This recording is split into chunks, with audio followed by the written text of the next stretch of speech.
Assalamualaikum warahmatullahi wabarakatuh. Halo semuanya, sebelumnya izinkan saya memperkenalkan diri terlebih dahulu. Nama saya Aprilia De Belta dengan NIM 66221038. Saya dari kelas manajemen 4C. Nah, di sini saya ingin menunaikan kewajiban saya untuk pembuatan video UAS di mata kuliah literasi keuangan dengan dosen pengampu Bapak Adi. Nah, jadi di sini saya ingin memberitahu ilmu apa saja yang saya dapatkan selama 1 semester di mata kuliah literasi keuangan, sekaligus akan memaparkan laporan keuangan saya atau planning financial for future saya selama 5 tahun ke depan.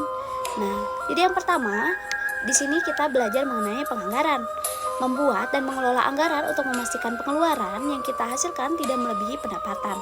Selain itu, kita juga belajar mengenai tabungan, dengan pentingnya menabung untuk kebutuhan darurat, tujuan jangka panjang, dan juga masa dana pensiun. Terus kita juga belajar investasi. Jadi ada kelas di mana Arts University berkolaborasi dengan New Bofis untuk memberi kita ilmu mengenai investasi seperti obligasi, reksadana dan lain-lain, dan juga mengajarkan kita bagaimana menjadi investor pemula khususnya untuk mahasiswa arts. Nah, terus di literasi keuangan kita juga belajar mengenai manajemen utang dengan mencari atau mengelola utang secara efektif, termasuk penggunaan kartu kredit dan juga pinjaman. Nah, terus kita juga belajar mengenai perencanaan keuangan dengan menetapkan tujuan keuangan jangka pendek, jangka panjang, terus jangka menengah, serta strategi untuk mencapainya itu seperti apa. Terus kita juga belajar mengenai asuransi. Jadi di sini kita belajar mengenai pemahaman tentang berbagai jenis asuransi. Nah, di sini contohnya seperti asuransi kesehatan, asuransi jiwa, properti, dan juga bagaimana pentingnya perlindungan dari asuransi itu sendiri. Nah, terus kita juga belajar mengenai credit scores, yaitu pemahaman tentang apa itu credit scores, bagaimana cara meningkatkannya, dan juga mengapa sih credit scores itu sangatlah penting. Nah, terus kita juga belajar mengenai perlindungan konsumen atau hak dan tanggung jawab sebagai konsumen, termasuk cara melindungi diri dari penipuan keuangan. Nah, selanjutnya saya akan memaparkan financial planning for future saya di 5 tahun ke depan. Nah, jadi sebelumnya saya mempunyai tujuan dalam merencanakan keuangan pribadi saya. Yang pertama, yaitu untuk mengatur pemasukan dan pengeluaran individu dengan tujuan mencapai kepuasan ekonomi. Jadi perencanaan keuangan ini tuh saya sendiri harapkan dapat membantu dalam mengontrol pengeluaran saya, mengatasi kebutuhan mendadak atau misalnya kebutuhan darurat atau dana darurat, untuk mencapai tujuan jangka panjang, meningkatkan kestabilan keuangan, terus mengurangi utang, dan juga membantu saya untuk menabung. Nah, perencanaan keuangan pribadi ini tuh menurut saya sendiri sangat penting ya untuk mencapai kestabilan finansial saya. Selanjutnya, saya mengalokasikan dana saya menjadi 3 bagian. Yang pertama adalah kebutuhan atau need. Nah, di dalamnya merupakan suatu kebutuhan pribadi seperti misalnya biaya makan saya, terus uang jajan, biaya transportasi, serta sebuah tanggung jawab yang harus dibayarkan. Contohnya misalnya saya mempunyai cicilan, tunggakan atau hutang atau asuransi yang wajib untuk dibayarkan. Saya masukkan ke allocation dana dengan main kategori kebutuhan atau need. Nah, yang kedua, saya mengalokasikan dana saya dengan main kategori keinginan atau want, yaitu sebuah kebutuhan tambahan yang saya inginkan, seperti contohnya biaya shopping, kebutuhan skincare, kebutuhan liburan, dan lain-lain. Nah, yang terakhir,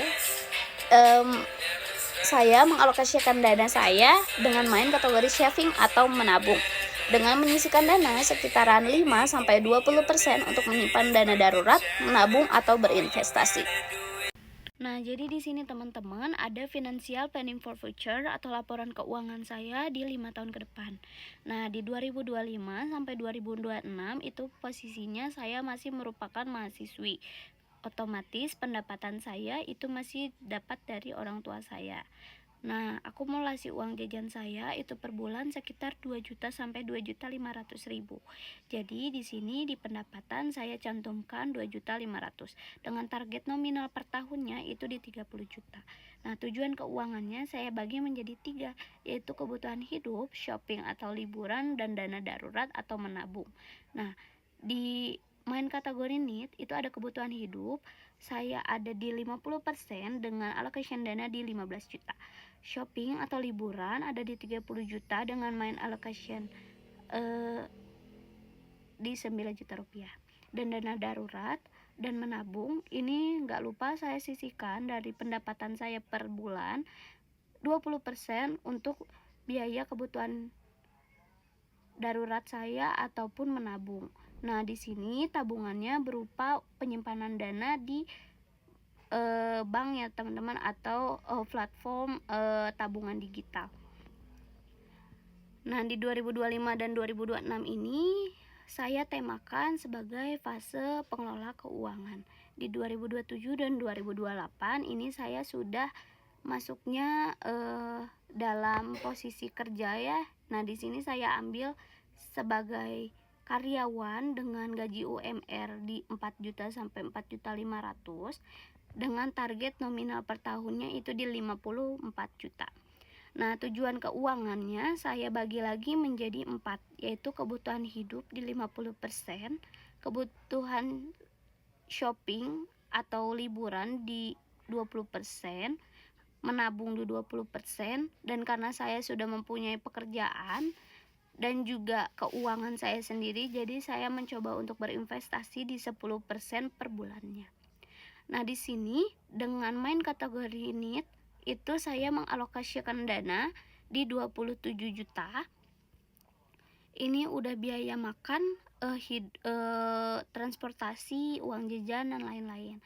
Terus mengalokasikan dana saya di shopping atau liburan di 20% dengan main kategori won di 10.800.000, menabung di 20% di 10.800.000 juga, dan berinvestasi di 10%. Ini sama ya di tahun 2027 dan 2028.